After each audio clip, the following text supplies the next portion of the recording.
Hello, you are listening to 1 in 2, a Manchester Cancer Research podcast, brought to you by the University of Manchester and the Manchester Cancer Research Centre. With 1 in 2 of us receiving a cancer diagnosis at some point in our lifetime, it has never been more important for our research to improve the outcomes for people affected by cancer. I am your host, Sally Best, and throughout this series I will be speaking with Manchester cancer researchers about their innovations, discoveries and projects that are changing the landscape of early detection. With more than 52,000 men diagnosed with prostate cancer in the UK each year, there is a need for new research to improve outcomes for patients. In this episode, we speak to Professor Robert Bristow, the Director of the Manchester Cancer Research Centre, Chief Academic Officer at the Christie NHS Foundation Trust and Professor of Cancer Studies at the University of Manchester, about his research in prostate cancer. We also cover the broader cancer research environment in Manchester, the importance of teamwork and team science in research, and delivering impact through internationalisation. Everybody, and welcome to this very special episode.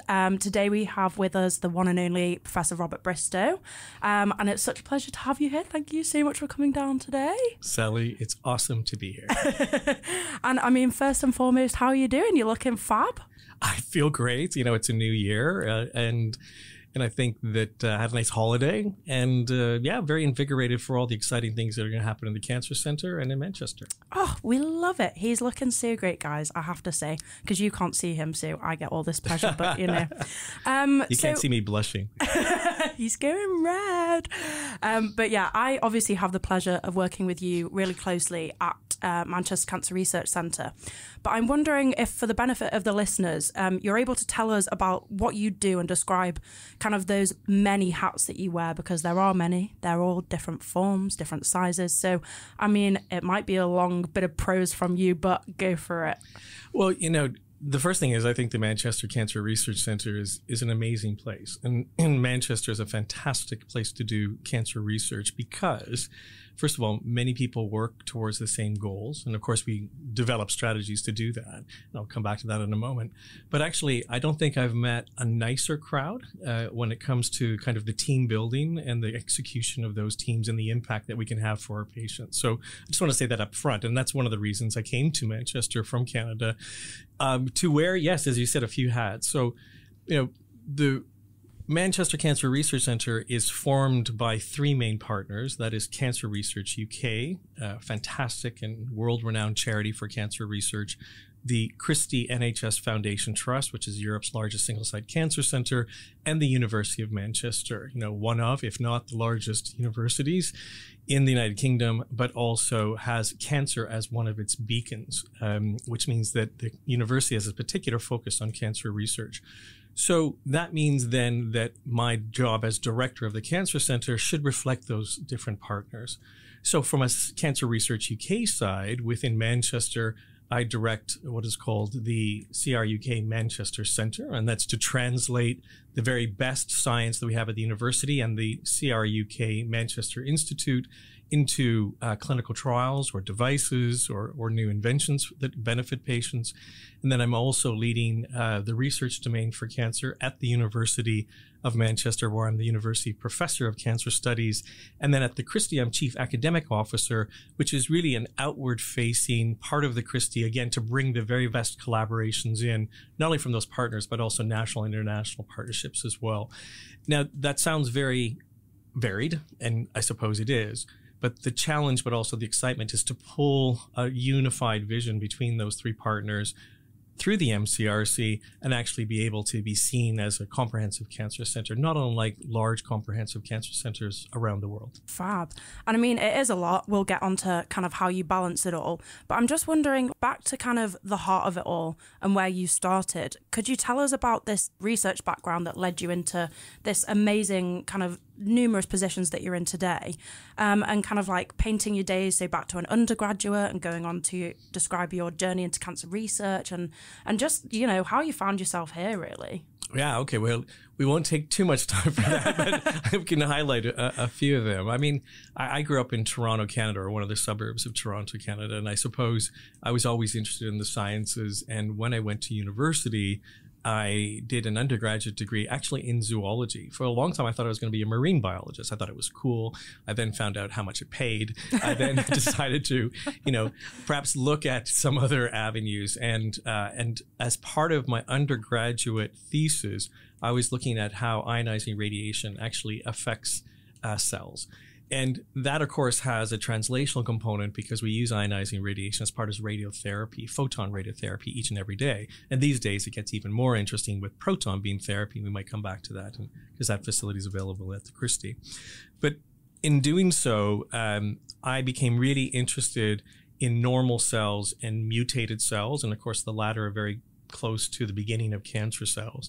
And when I was making a decision to do graduate work after my undergraduate in zoology, I went to the Ontario Cancer Institute because there was someone there who was working on tumor biology, kind of quantitative tumor biology, and trying to understand the tumor microenvironment in addition to the genetic mutations. And I found that to be really, really cool. So I actually did a master's. And then during one of the days, one of my mentors was actually a clinician scientist, a guy named Dr. Ian Tanek, who's world renowned for the work he does in prostate cancer. And he said, would you like to come to a clinic and actually see patients? Because it may reflect a little bit on how you're thinking about, your science. And at the time, and this was the Duran Duran days, I had a blue tail for my hair, wearing kind of Peter Pan getaway pants, things like that. And it was I clearly didn't fit immediately into the clinic, but I put a tie on, etc. And I must admit I loved it because the decision making that was happening and the way that he particularly thought about cancer in his patients, it wasn't kind of a management tree. He was actually thinking about the biology, thinking about resistance at the time, and that became a very exciting prospect that perhaps one might marry medicine and science together. And so in fact then I applied for medical school. And it was during medical school that I had the opportunity to go to Harvard at Mass General and to do a summer project there, to do the same at MD Anderson Cancer Center in Houston, Texas, and then also at the Mayo Clinic, and also to do some actually more clinical research there. And these were really exciting times for me as a medical student because it allowed me to carry on my research, but also allowed me to see the way that perhaps cancer research was practiced around the world. And also, let's be honest, these are great cities to live in, as an undergrad. So for me, all of a sudden, it became a career in which I could see myself going into oncology, which I did, and at the same time also having a viable research practice. And those are long days, and sometimes they have tension with each other in terms of both professional and personal life. But to me, it just seemed like a natural mix for me, and that just became more and more evident as I did more of these undergraduate travels during my medical school career. And then I went into radiation oncology at the University of Toronto as a specialty. And after that, I did a postdoctoral fellowship at Erasmus University in Rotterdam in the Netherlands, really focusing now down on, back to really the mutation days, how mutations are repaired by cells. So the whole realm of DNA repair, DNA damage, and one of the best places in the world was in Rotterdam. And so again, I had this wonderful personal experience to be living in the Netherlands for 2 years, but even more important, I started to develop my own ideas and really go back and forth with some very top scientists. And I carried that into my first grant and my first position back in Toronto at the Princess Margaret Cancer Centre, now practicing as a genitourinary oncologist, so really focusing on prostate, bladder, kidney, and testis cancer, and at the same time developing my lab, but bringing these new ideas, from the Netherlands into Canada and writing that first grant. And so it was a really, really exciting time. And I'll date myself. That was 1999. He doesn't look as old as all this, I promise. And also, I need pictures of this hairstyle from back in the day. Right. Fair enough. The blue, what was it? The blue ponytail? Yeah, you won't have pictures of that. I can guarantee it. And nor will I provide them. I'll just have to use my imagination. So this episode is focusing specifically on prostate cancer research in Manchester. And so my first question would be, why and how did you focus specifically in on this prostate cancer research? Yeah, no, so it did start in Toronto, as I hinted, and that's because I had fantastic clinical mentors who said, if you, at the time, want to have a balance between cancer research and clinical practice, you need to choose a site in which, at least at a large cancer center, there are multiple people who are doing that clinical site. So you can fit in as a clinician scientist because you're not going to be seeing all the patients that they're going to be seeing. And they actually invite you really to be a part of the group and look forward to the science that comes from it. And so the GU group, or the prostate cancer group, actually invited me to be a part of their clinical practice, but also the onus was on me to actually bring translational aspects of my research into the clinic. And so I think it just was a fantastic time in Toronto building the story around how prostate cancer cells spread through the body, how they become aggressive in the local sense within the prostate gland. And then I had this extraordinary experience and opportunity to be part of something called the International Cancer Genome Consortium, which was a 20 million Canadian dollar project to sequence the whole genomes of 500 prostate cancers and understand the secrets of which cancers are aggressive and which cancers are not aggressive, really with the down the line of sight to say, for those aggressive cancers, let's provide an intensification. Let's provide something more than just surgery or radiotherapy that patients were getting at the time.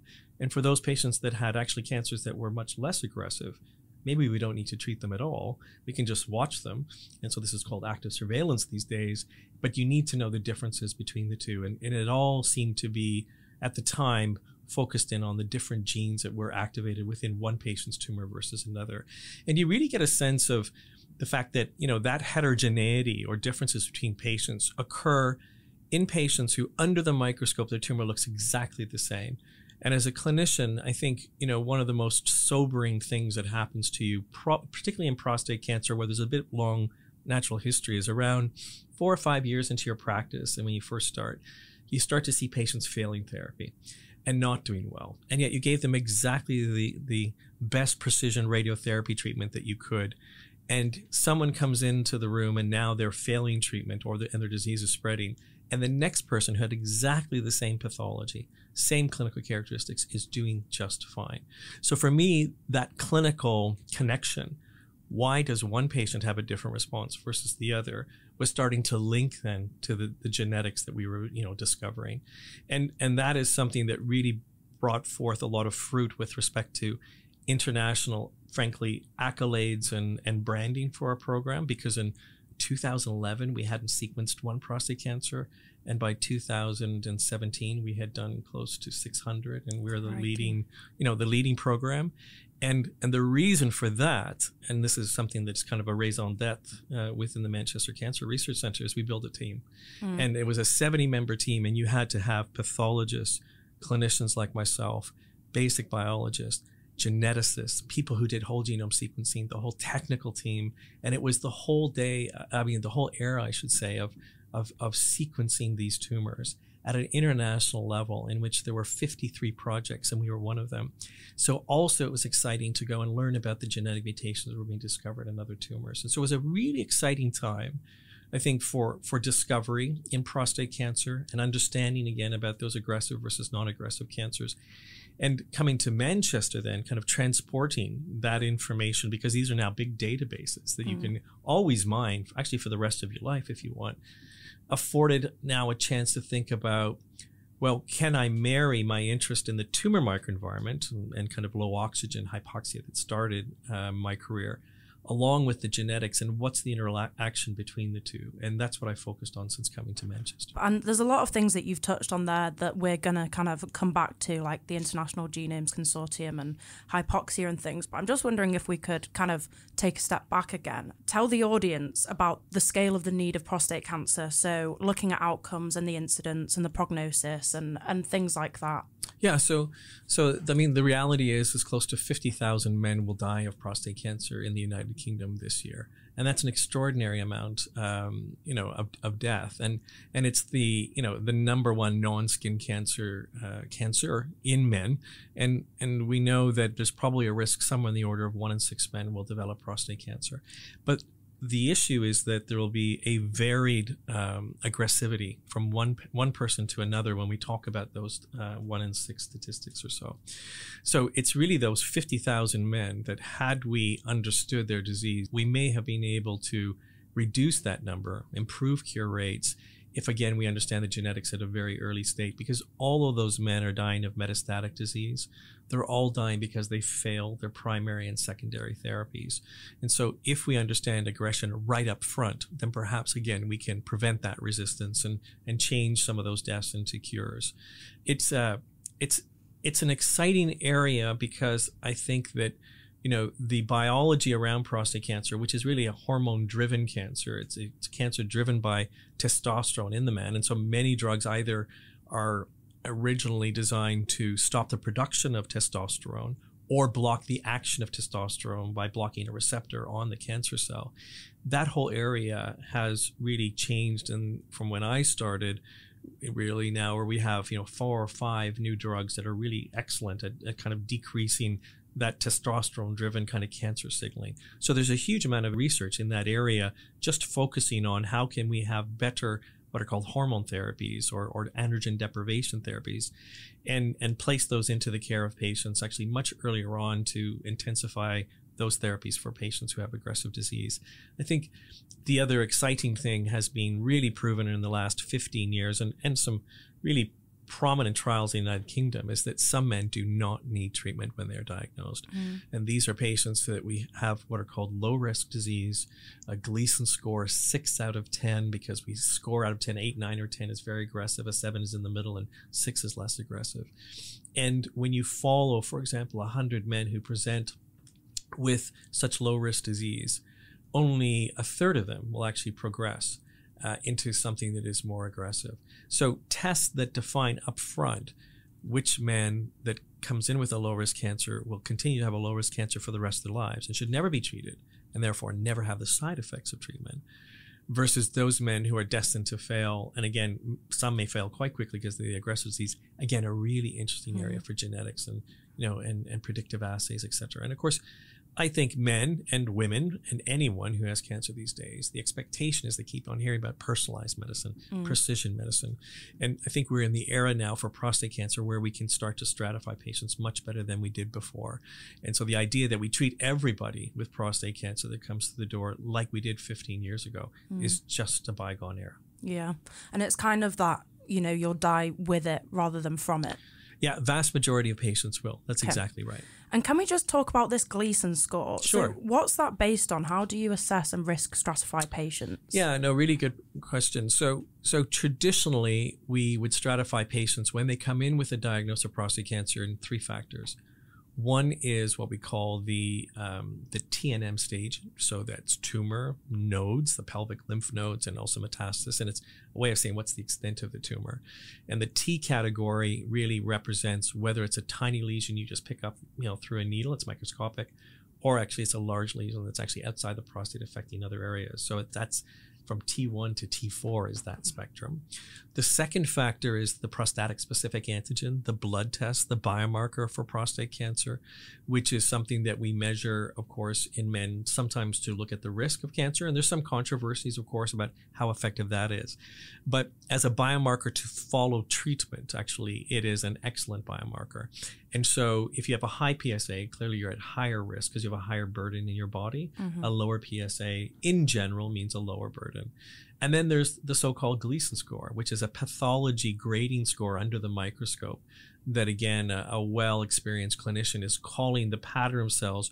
Do they look more normal or abnormal? What is the ability for those cells under the microscope? What does it look like in terms of how well they're invading other structures? And that is a score actually out of 5. And so you take the most prominent and the second most prominent out of 5, and 5 is bad, and 0 doesn't exist anymore, as it turns out, not for today. and then you add those 2 factors together. So it could be a 3 plus 3 equals 6, or a 3 plus 4 equals 7, or a 5 plus 5 equals 10. And the last would be a tumor that is completely obliterated the prostate gland, very, very aggressive. And again, those are the ones that really require intensification. So the difference between low, intermediate, and high-risk localized prostate cancer is based on the spectrum of those 3 factors for the most part. And so if you had intermediate risk prostate cancer relative to low risk, you would have approximately a 5-fold increase of dying from prostate cancer. And if you had a high-risk prostate cancer relative to low risk, you have something like a 15-fold increase risk of dying of prostate cancer. So clearly in the intermediate and high risk, we tend to treat, and in the high risk, we tend to treat aggressively. Fab. And I'd like to come on to like population level genomics and different risks in terms of different populations. But I'm just wondering, so you're a world leader in prostate cancer research, but I'm just wondering, what are some of your main discoveries to date? You've flagged, your International Genome Consortium and things. What has granted you such an impressive and amazing title? The point is there are a number of world experts in prostate cancer, and we have a number of them actually in Manchester. I think my reputation, if we can just bring it down a notch in terms of the adjectives, is around the ability to think about the relative aggression of prostate cancer due to the genetic factors. So as part of a team, and I really stress that, and one of my absolute co-investigators in the project that was the International Cancer Genome Consortium was actually at the time a young up-and-coming geneticist and biologist named Dr. Paul Boutros, who's now a full professor at UCLA. We still collaborate to this day. But actually, we, as a scientist and a clinician, came together and started again to explore the genetics of these 500 prostate cancers. As I said, I suppose what we're known about in the fundamental, manuscripts and papers and studies that came out, one is that we found that prostate cancer actually doesn't tend to have a lot of mutations, like changes, single base pair changes in the DNA.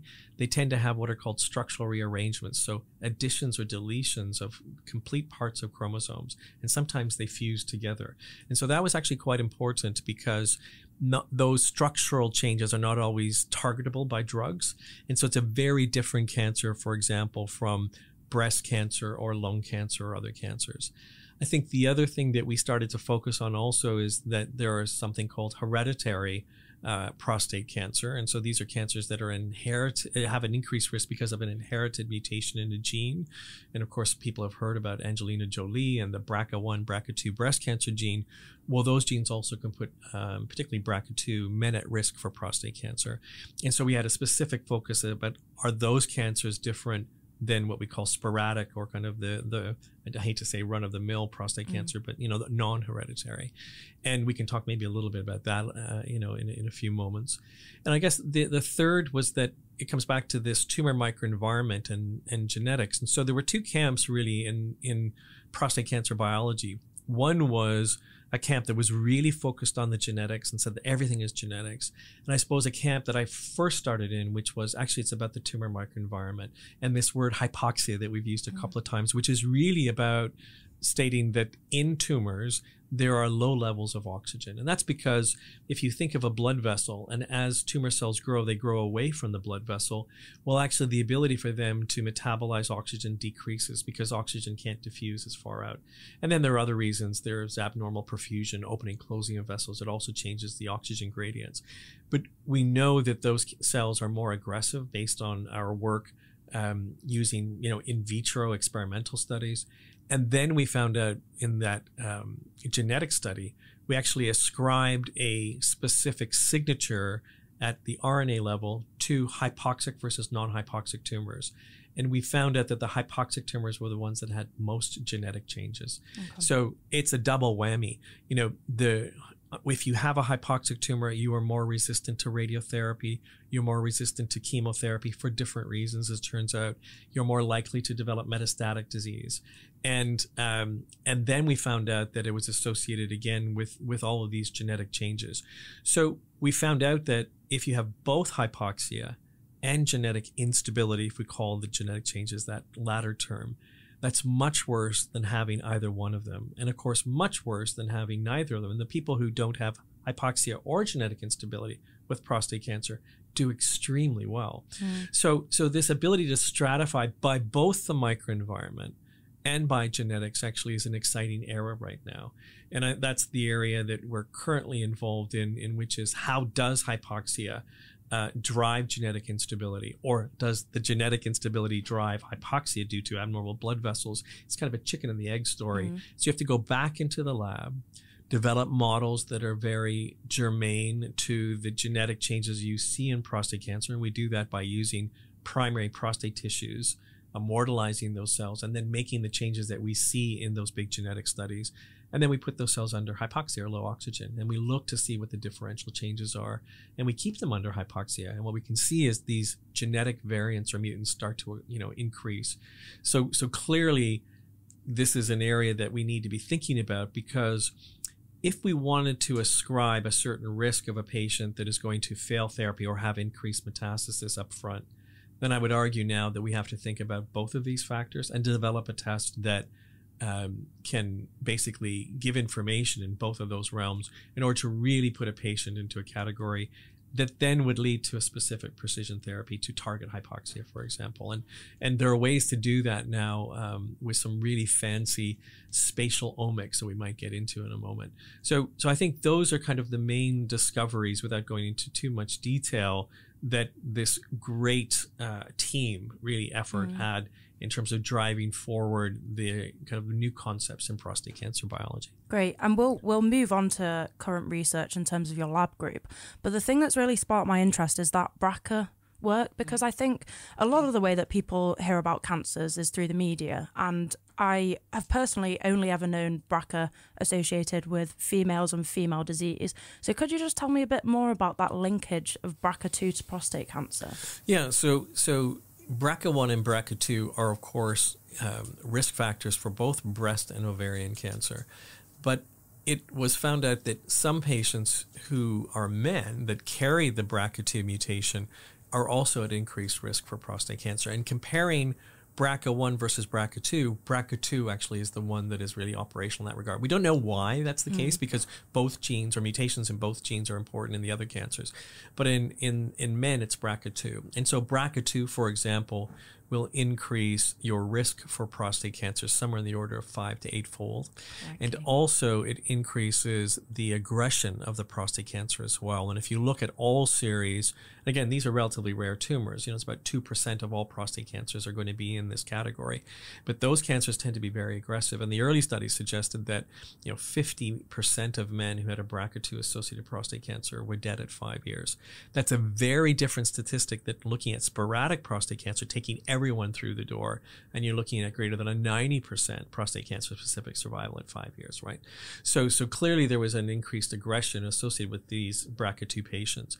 And so this comes back to teamwork again, but now actually an international team, in which at the time, and continues to be so, we developed a really exciting collaboration in Melbourne at the Peter MacCallum Cancer Centre and the CONFAB, K-O-N-F-A-B consortium that was collecting these tumors from men who had BRCA1 or BRCA2 or other types of what we call germline or bloodline mutations. And so we wrote our first paper together doing whole genomes and discovered, again, that the BRCA2 patients, on the whole, when you looked at them, their aggression was due to the fact that, one, they've already developed resistance mechanisms even before you start hormone therapy to hormone therapy. And the second thing is that they develop also an increased ability to spread or metastasize. So the way I kind of describe it is that some people, may have driven a Tesla car. And on the Tesla, I didn't know this, but you can actually change the speed of the car on your iPhone. And you can have regular sports mode. I found this out by driving in California, by the way.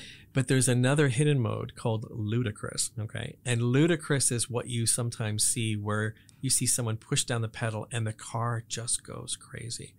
So when we were trying to describe BRCA2 to the lay community, we basically said that there are some sporadic cancers that have, high acceleration, those genetically unstable ones.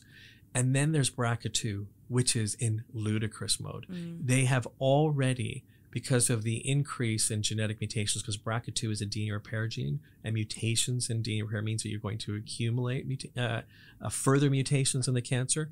So they're already primed for resistance. And that's terrible for the patient in one way, but also because of a new category of drugs called PARP inhibitors that directly actually attack BRCA1 and BRCA2 deficient tumors. It also opens up a precision medicine approach for these patients. So something that was really aggressive, ludicrous, ludicrously so, all of a sudden has a precision medicine associated with the genetic defect.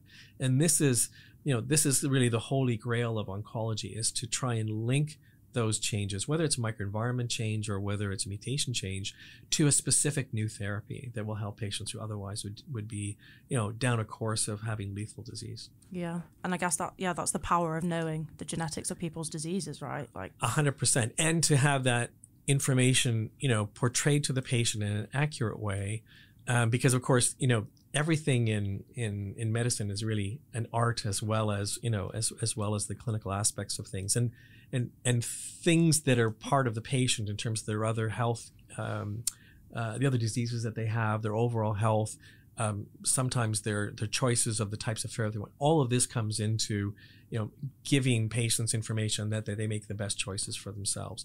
But I think most patients, when they hear that there's a specific mutation that they have, first of all, it's a little bit frightening because that means that they're different than someone else.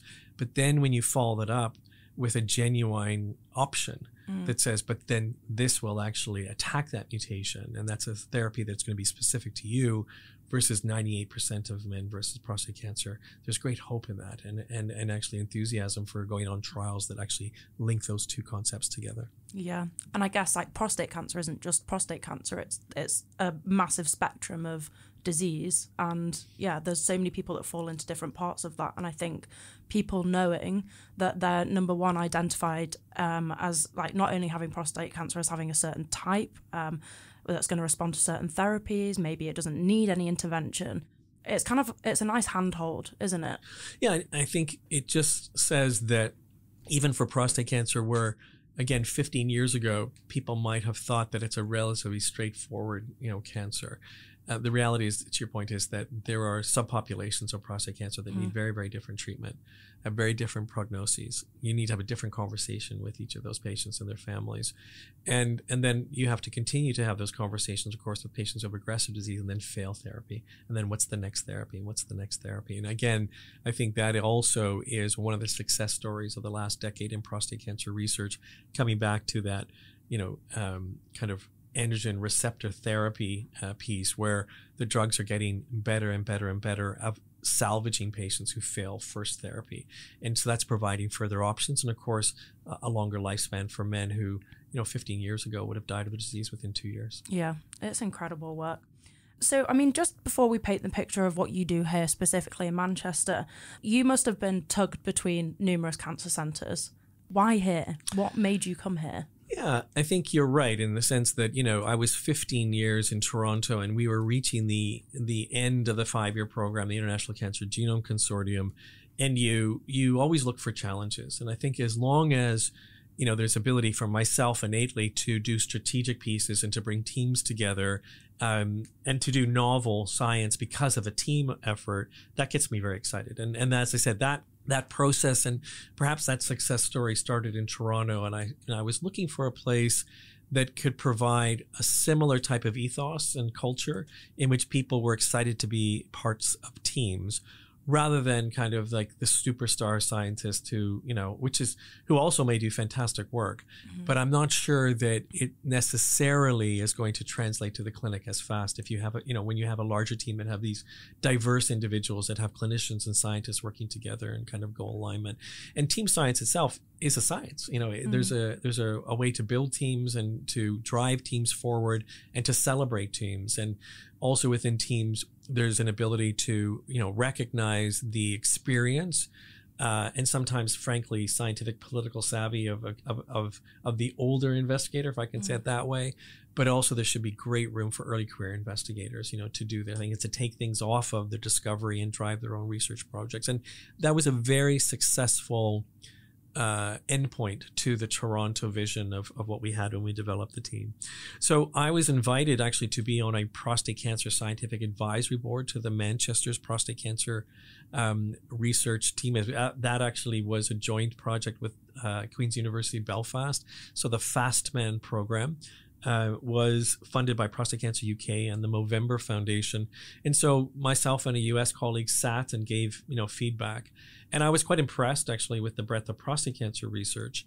And then Professor Nick Jones, who at the time was the director of the MCRC, was thinking of stepping down. He had been also the chief scientist at CRUK, so someone who certainly had a broad picture of cancer research in the UK, but also someone who could give sage advice to anyone who was interested in coming to the UK.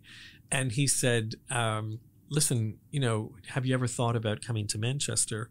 And I said no, because I hadn't, and I'd kicked the tires at other places, but it's because I didn't really know all the assets. And it comes down to the fact that when you learned that the university put cancer as a beacon and a #1 program, when you learned about the assets from Cancer Research UK at the institute level as well as the center, and then when you really learned about the Christie and how large and not only an NHS cancer hospital is, but also the ambition to be a world-leading research center, then I could start to see how actually these pieces of the puzzle could be taken to the next level if there was a team science approach and if we drove that. So I actually had 5 visits before I accepted the job. Did it rain all of them? No, it didn't. Actually, one of them was really, really hot. And actually, as you know, there's not a lot of air conditioning in the United Kingdom. So I think they did give me a fan, and that's okay. I think the reason for doing that was because it was coming into a complex environment where you'd have to sew a number of things together to create that fabric of team science. And I wanted to make sure that each of the elements of the partners was willing to do that, because if they weren't, then it's going to be a false assessment, in terms of whether one could achieve it. And I have to say, I've never regretted the decision to come. And I think the other thing about Manchester at the time is that it was a city that was starting to also grow in its ambition to change, even the city itself. You could see there was a buzz about it. There was something that was changing. It was becoming more worldly. I was finding it more multicultural. These are all really important aspects when you're choosing to come to someplace, because usually, in Manchester, people say rains a lot, but don't worry because Wales is close, the Peak District is close, but you've got to live every day in Manchester. And, what was really telling is during the pandemic, there were 78 cranes still rocking and rolling in downtown Manchester, building new condominiums, et cetera, because people were coming to study, come to stay.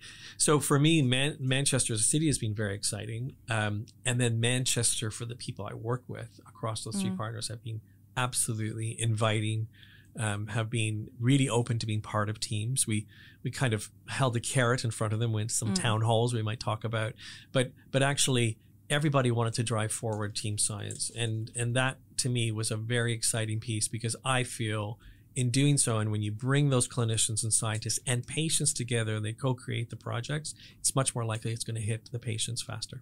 Yeah. And I have to say it is an amazing place to live and work. I mean, I've lived here all my life and struggled to leave. Right. And it's not like there may be other issues there, but I agree. Manchester's a great place to live. But yeah, it's fab. And I mean, what has your impression of Manchester been in comparison to other places that you've worked at?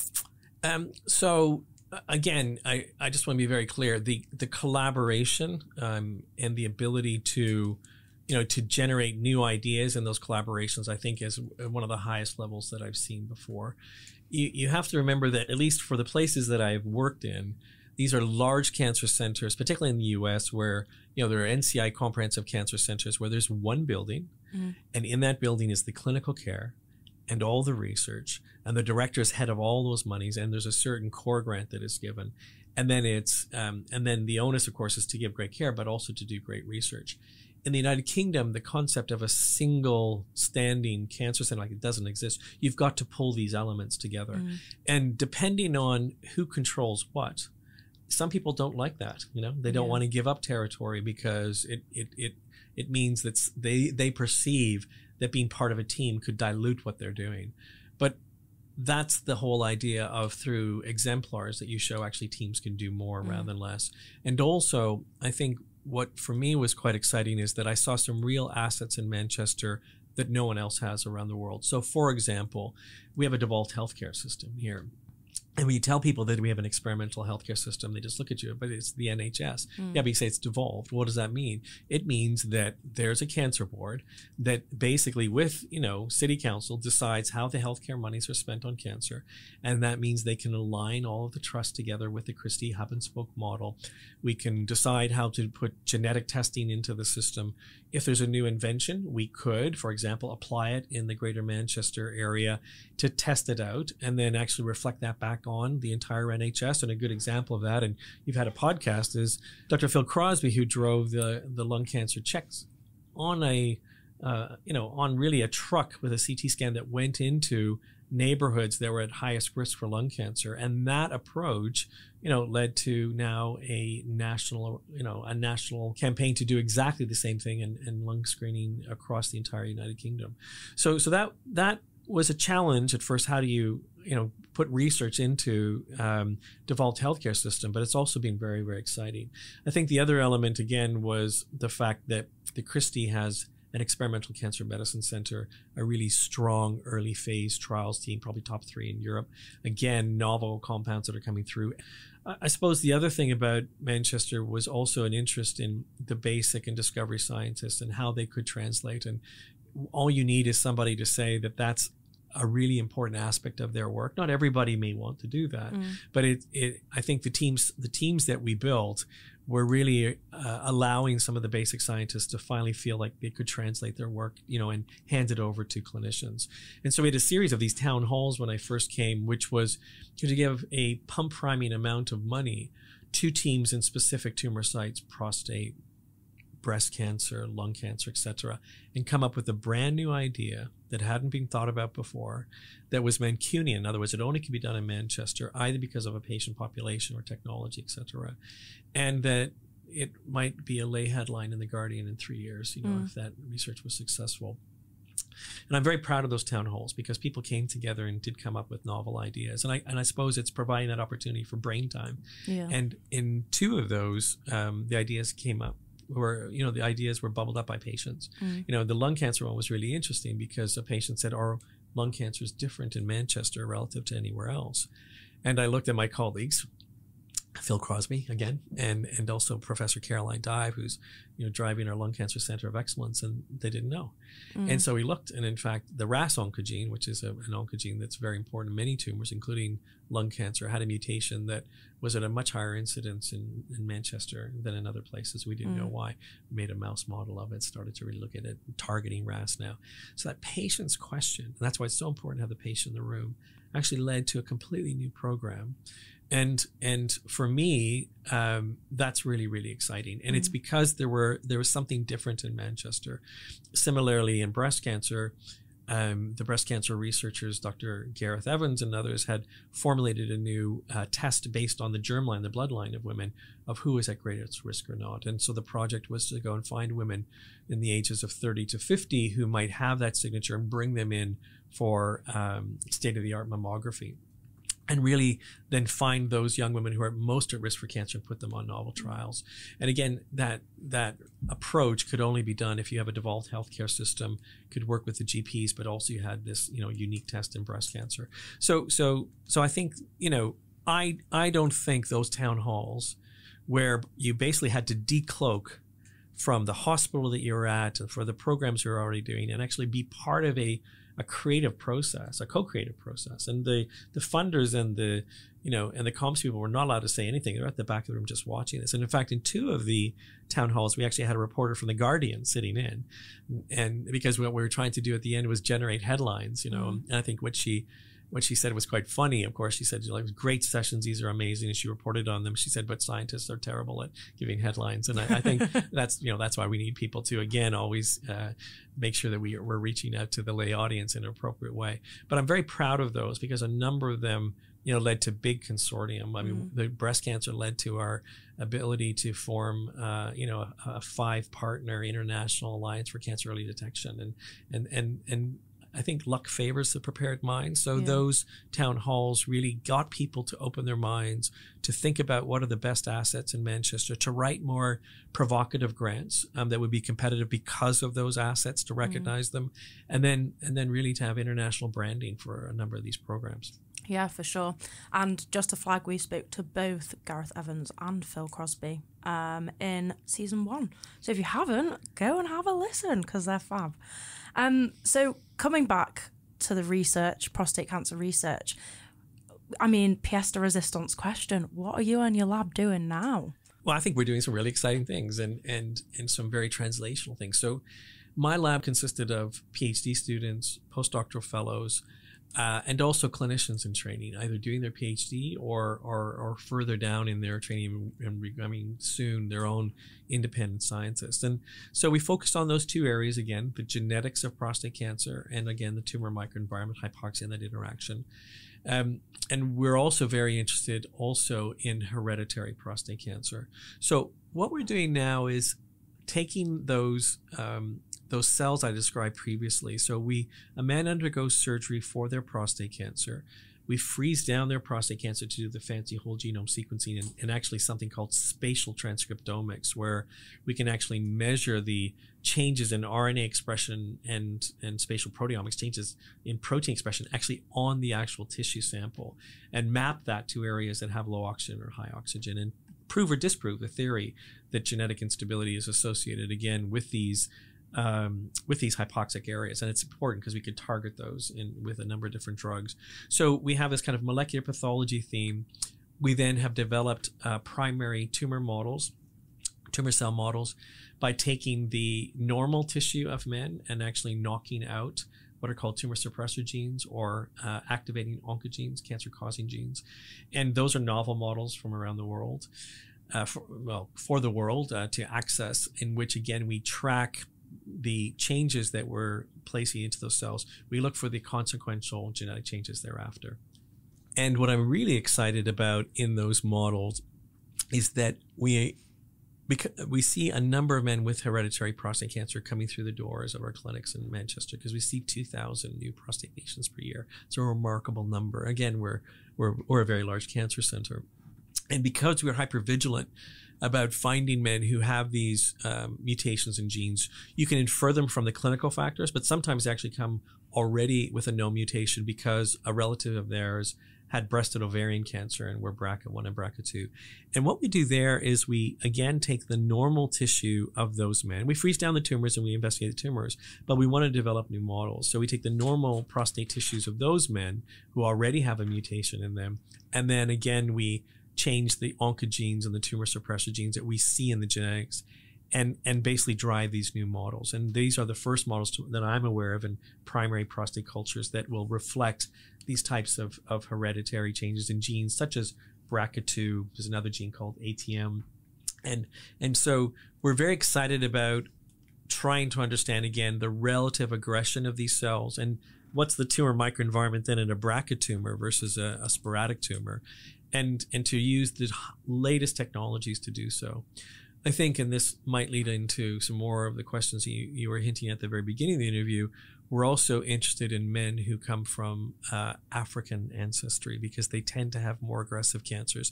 They actually tend to have a higher incidence of BRCA2 in those cancers. So we are also developing models that reflect really the diverse populations of Manchester, instead of just focusing on Eurocentric models. And I mean, I'm just wondering, so you flagged about black men then, and that's definitely leading on to my next question. Is there a stat in terms of Caucasian versus black, in terms of prostate cancer incidence? Yeah, so the incidence of prostate cancer and the relative aggression of prostate cancer is increased in men with African ancestry. The data are quite clear to that. The reasons behind it sometimes are complex. Could be genetics. In the United States, for the African American community, there continues to be a debate as to whether or not aggression is due to differences in socioeconomic status and and the ability to access healthcare early. But I think now we know, when we've looked at African American men and their genetics, and we've started to look at the genetics of men who are born and have prostate cancer in the African continent, particularly East and South Africa, we know that a disproportion of those men have much more genetic mutations and structural rearrangements and these aggressive features that we see. And so that suggests that actually there's a different type of prostate cancer in men of African heritage. And the reason I say African heritage is we have to be very, very careful because, of course, in the United States, then many of the men who would present, the black men, would be of African American heritage. In Canada, for example, there was a large Afro-Caribbean community, and that's really the patients that we saw coming through the door. And I think in the United Kingdom, you're seeing Afro-Caribbean, but also African continent, if I can use that, and so it is very important to pull apart, these different populations. They have different risks and different, I suppose, nature versus nurture in terms of where they're actually living in environmental factors. But on the whole, this is something that in general, we really are paying attention to the differential ethnicities of people. Because of course, just by definition, your bloodline is going to be different from one ethnicity to another. Yeah. And we infer now, based on the whole genome sequencing studies, that also the tumors are different. And that means, coming back to this concept of precision medicine, that we can be more precise if we start to think about ethnicity as part of that equation. I think where we're at right now is a real discovery phase and working with communities to try to understand what those genetic changes are. At the present time, for example, the FDA does not allow an ethnicity-specific clinical trial because there aren't enough data as far as they're concerned to support that you give one treatment to someone who's black versus a patient who comes from a Caucasian background. But I think we have to address this in a manner that says that if we're so interested in the different genetic mutations, then we have to be, we have to just take the onus on ourselves with the communities that those mutations might affect, number one, how tumors respond to the current therapies. Number two, how that information might generate new treatments. And three, how the bloodline might actually change side effects of treatments. And that's a better conversation with the patient. You can do that. And I guess it's one of those things that there must have been a lot of breeding of health inequality because, I mean, particularly in this country, correct me if I'm wrong, but clinical trial uptake is mainly kind of white Caucasian. So then you have that differential between the white Caucasian and the black men. And if they're not represented in the research, then you breed that health inequality because the treatment isn't tailored to them. So this work is really, really important in terms of, streamlining and getting that precision medicine tool. I'm just wondering, kind of specific to Manchester, if we have any ongoing international collaborations that are looking at that side of things. One of the best recruits I think that I've had as a director of the MCRC was to bring in Professor David Wedge from Oxford, who's a world-renowned cancer geneticist and has a real interest in prostate, esophageal, and other cancers, particularly in prostate cancer, has collaborations, looking at the differential spectrum of cancer in African continent men. And we also have a more broader collaboration with Kenya, particularly Kenyatta University Teaching, Research and Referral Hospital, that's aligned to the Christie, in which we're looking at a number of tumors in African continent individuals, both in men and women, and looking at those ethnicity differences and tracking how they're responding to the therapies on their end relative to how our patients are doing. And I think that's a really good backboard to go back and forth and to understand what are the best treatments. Because we'd like to use the exemplar of our work with Kenya, and that's very, very important, right? We're co-creating this work based on their needs, because those patients also, those ancestries are also patients coming through the door at the Christie.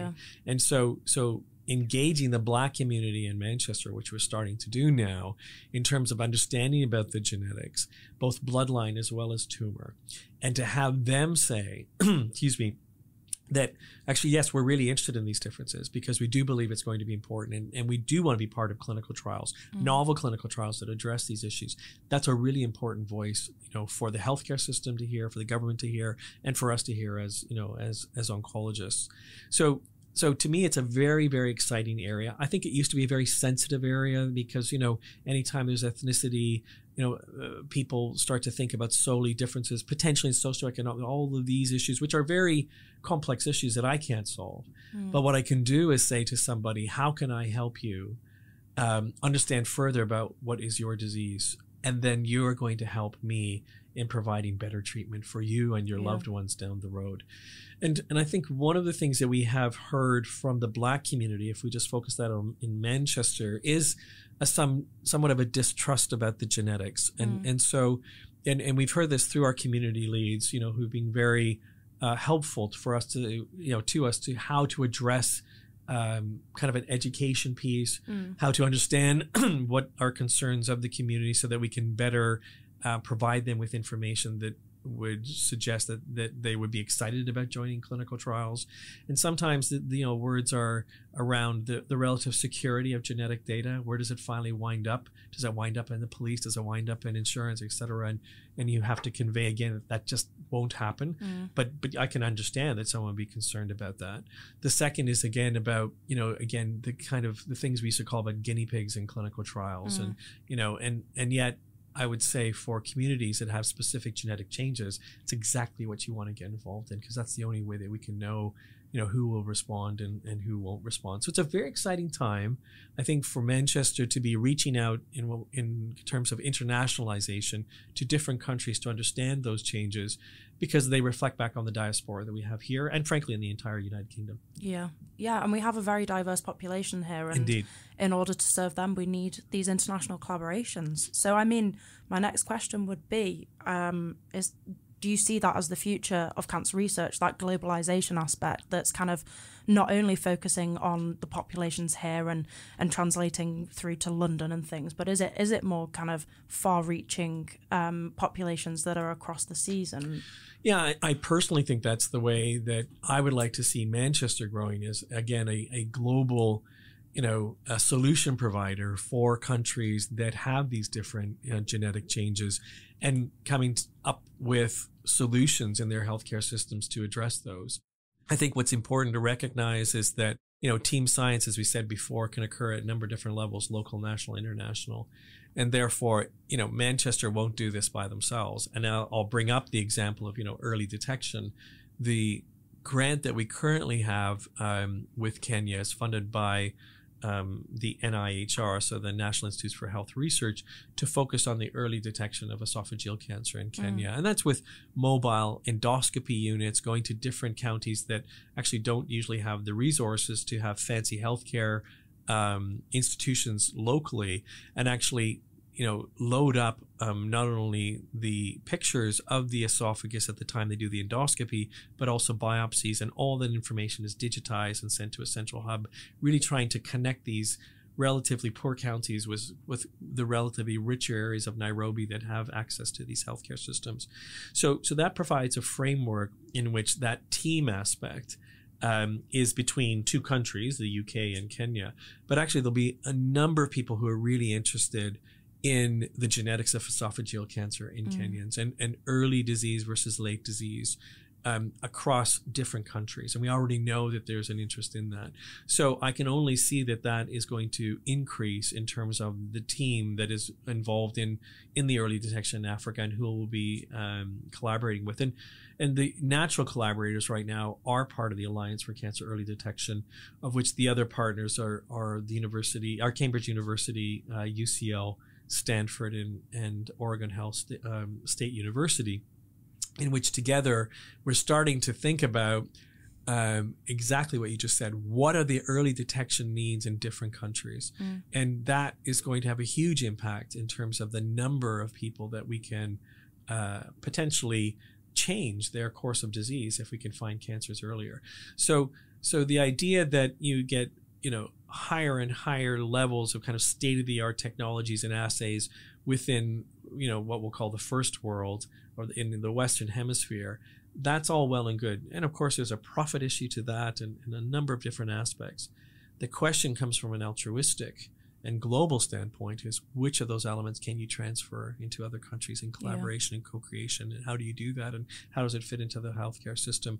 And so that broadens, an entire area of applied health research for the University of Manchester, and we've brought those people now into the cancer realm. So I'm excited for the Manchester Cancer Research Centre, because I think that's what we do. We do reach out to other faculties, we do reach out to other researchers and bring them into the cancer so they can ask their questions in really exciting, environments, and such as Kenya. But absolutely, we'd like to do the same thing, for example, in Singapore and in Malaysia and in South America and in India. And there are efforts ongoing in those particular areas. And you've got to pick and choose the projects, because I think perhaps in the past, people have tried to be too broad and do everything. And by focusing down on one question, again, coming back to that team science, having the members of another country's, scientific team working with you to that goal, and then achieving it with a sense of an understanding of both sides about what the important elements are, and that community piece, that I think is the exemplar then for the next project and the next project, and the next project, as opposed to say, you're going to do early detection of all cancers in Africa. I mean, it's you've got to chew these little bits and see what works and doesn't work in the different systems and learn from each other. That to me is one of the exciting aspects of the internationalization program that we have. Yeah, it's incredible. And I think it's shared learnings, and it's not only benefiting, populations across the globe, it's also the returned shared knowledge for populations here. And that's the real important thing. Like, we're a beautiful country because we are incredibly diverse. And in order to serve our population, we need to serve every single person there, not just the kind of white Caucasian cohort. Well, that's exactly right. And I just want to also say something that is, it's an embarrassing statistic, and particularly for someone like myself that was involved in the International Cancer Genomics Consortium. But the reality is when you look at the world's repository of whole genomes for cancer, and you looked, and Africa is a good example where, Africa is 16 to 20% of the world's population, depending on how you define it. And you look at the genomes, 97% of the hundreds of thousands of genomes that we actually have to explore, et cetera, are Eurocentric Caucasian. Yeah. And less than 2% are African. And that number needs to change. So scientists need to recognize that they're biasing their results and biasing their research if they only focus on it. Drug companies need to recognize that if they only focus on Eurocentric, that again, they're missing important mutations then where drug development and potentially novel clinical trials can occur. And I think that internationalization and this approach to really making up for the last 20 years where we've really focused on Caucasian populations is really the next era, and it's the next era of precision. Yeah, incredible. And just on that note, what is your vision for the future of prostate cancer research here in Manchester? So I think the first thing that we want to do is to really, I would say, focus on those hereditary syndromes and actually provide some unique treatment choices for men that come in with different mutations. So part of that is to develop a program in which maybe all men might be sequenced with their tumors, so that we can understand what to do for each individual man who comes through the door. And because of that, we'll start to pick up these DNA repair mutations in 3% of those 2,000 men that come through. But we also know that men who become resistant to therapy actually also develop a BRCA-like tumor, even though they didn't have BRCA in their germline. And there are ways to test for that, and they should go on to novel therapies as well. So a very exciting way to triage patients with localized disease and metastatic disease to new clinical trials. The second piece comes back to early detection of aggressive prostate cancers. And if we could just think of maybe in 10 years, where would I like to see the crystal ball and where I'd love to be, is coming back to that concept of those patients who come in with low risk cancers, of which a third are going to progress. Wouldn't it be nice not only to know the third that progress, but actually, because you've caught them early and understand the genetic changes, that actually you have a drug that prevents them from going further. It stops them in the tracks. And you then stop that third from going on to have the side effects of surgery or the side effects of radiotherapy, because you understand the biology of the disease and use a drug to offset that, which is different than hormone therapy. It might be a drug that is much more about stabilizing the genetics and really, or getting rid of mutants when they occur. But that to me would be a really exciting area, and that's something that also we're working on. And I think the other piece that we'll continue to focus on is to get some novel clinical trials with hypoxia targeted agents. We know for head and neck and bladder cancer that hypoxic tumors are more aggressive, and if you use anti-hypoxia therapies, those patients will benefit. Some might be drugs. Other might just be actually during radiotherapy breathing in an agent that increases the oxygenation to the tumor at the time of radiotherapy. But it could also be a tablet. And so there are companies who are very interested in working with us to say, okay, what's the test, Rob Bristow and team, that says a patient has an aggressive hypoxic tumor or not? And as I said, that needs to factor in the genetics and the hypoxia. And then let's put those patients on specific trial, which compares standard therapy to the novel drug, and then really change things up for those patients going forward. Because I do think those are the patients that are going to develop metastasis and fail, current therapies quite rapidly. So I think those are the three areas: the hereditary, the early detection, and preventing further progression. And then the tumor microenvironment, actually having trials for prostate cancer that make a difference to patients by targeting those aggressive features. I can see Manchester having an impact in those areas. It sounds like an amazing future, and I, for one, am very, very excited to see what comes to fruition from this, because it's constant kind of amazing research and publications that are coming out from the teams here. So I'm going to come on to my final question, and it's a bit of a personal one, but I like to ask everybody it. And it's that question of, how does it feel personally to know that you're working to benefit the lives of these people that have been diagnosed with kind of cancers? Well, first of all, it's a gift, actually, to be able to work in that kind of team environment.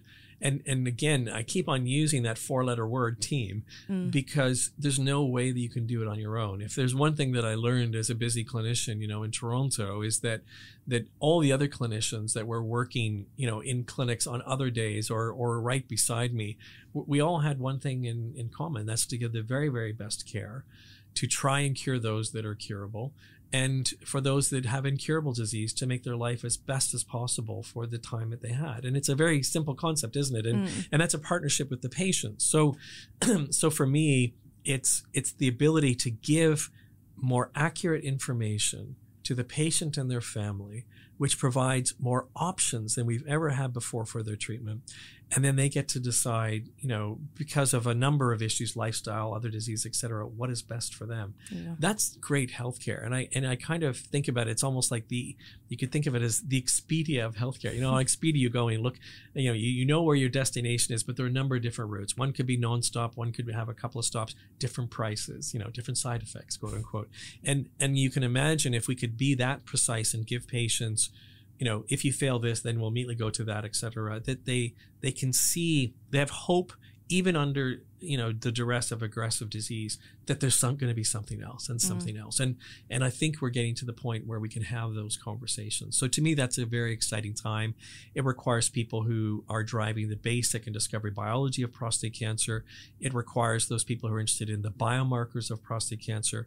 It requires interactions with big pharma in terms of having drugs and immunotherapies available, for those novel clinical trials, and those clinicians at the Christie and elsewhere who are part of experimental cancer medicine teams and are trying to drive that into the healthcare system as quickly as possible. And then success there, of course, makes it available to the rest of the United Kingdom, as it goes through, again, NICE guidelines, et cetera. So it's always a long road, from discovery through to the patient.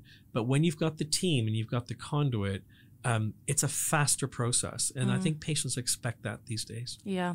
And what better a place to facilitate that? Team here is incredible. I love the acronym, Together Everyone Achieves More. Yeah, agreed. Well done. Well done. I absolutely love it.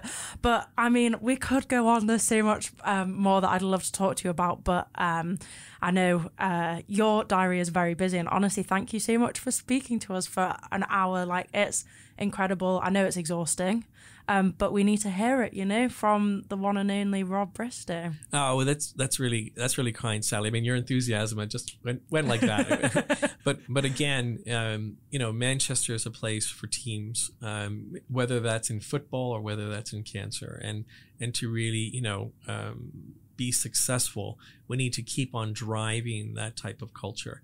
And that's what's going to win the war on cancer, not only locally, but also internationally. So it's a great place to be. Fabulous. Well, thank you so much. I hope you have a fab weekend. I'm going to have a great weekend, and this is a great start. Thank you. It is. Thank you so much, guys. I'll put show notes in for any more information that you need and want to know about Rob Bristow, his team, and all the collabs that we've mentioned.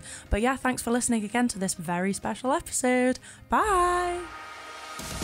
If you have been affected by anything you've heard in this episode, please see the show notes for a list of charities and organisations that can help. 1 in 2 was brought to you by the University of Manchester and the Manchester Cancer Research Centre. Listen to our next episode to hear from more of our researchers as they share the innovations, discoveries and projects that are changing the landscape of cancer prevention, early detection and treatment. To find out more about what you've heard today, please see the show notes for this episode, where you'll find a transcript and links to further information and research.